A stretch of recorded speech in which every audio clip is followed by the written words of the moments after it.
प्रदेश की लगभग 2/3 जनसंख्या प्रत्यक्ष या अप्रत्यक्ष रूप से कृषि से जुड़ी है। बेहतर प्रबंधन के लिए सरकार द्वारा वर्तमान में चल रही 8 योजनाओं को मुख्यमंत्री कृषि संवर्धन योजना एवं मुख्यमंत्री कृषि उत्पादन संरक्षण योजना के रूप में एकीकृत किया गया है। 2025-26 के दौरान उक्त योजनाओं के अंतर्गत 35 करोड़ रुपए व्यय किए जाने का प्रस्ताव है।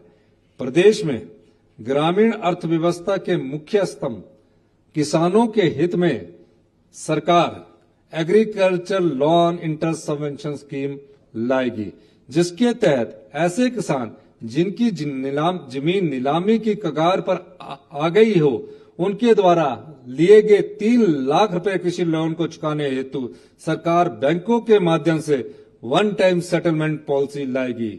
इस पॉलिसी के अंतर्गत मूलधन पर लगने वाले ब्याज का 50% हिस्से का वहन सरकार द्वारा किया जाएगा। इसके योजना के अंतर्गत 50 करोड़ रुपया व्यय किए जाएंगे। कई लोग पिछले दिनों मुझे अध्यक्ष महोदय यहाँ विधानसभा में मिले। उनकी जमीनें कई ग्रामीण बैंक, कोऑपरेटिव बैंक और बैंकों के माध्यम से नीलाम हो रही थी। लोन 1 लाख लिया था, बन गया 2.5 लाख, 1.5 लाख। हमारी सरकार उन सभी गरीब किसान जो गांव में रहते हैं, उनकी जमीन बचाने के लिए जो भी इंटरेस्ट होगा उस समय के 1 लाख के लोन पर मूलधन वो देंगे, हम उसका 50% से या उससे अधिक उस किसान की जमीन बचाने के लिए हम खर्च करेंगे। इसके लिए 50 करोड़ रुपए का प्रावधान किया गया है। 50 करोड़ से अगर ज्यादा भी होगा तो उसका हम प्रबंध करेंगे। प्रदेश की लगभग 2/3 जनसंख्या प्रत्यक्ष या अप्रत्यक्ष रूप से कृषि से जुड़ी है।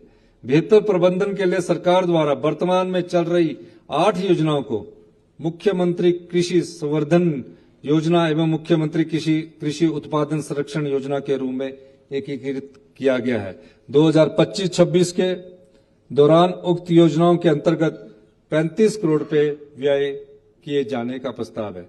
प्रदेश में ग्रामीण अर्थव्यवस्था के मुख्य स्तंभ किसानों के हित में सरकार agriculture loan interest subvention scheme लाएगी, जिसके तहत ऐसे किसान जिनकी जमीन नीलामी की कगार पर आ गई हो, उनके द्वारा लिए गए 3 लाख रुपए कृषि लोन को चुकाने हेतु सरकार बैंकों के माध्यम से वन टाइम सेटलमेंट पॉलिसी लाएगी।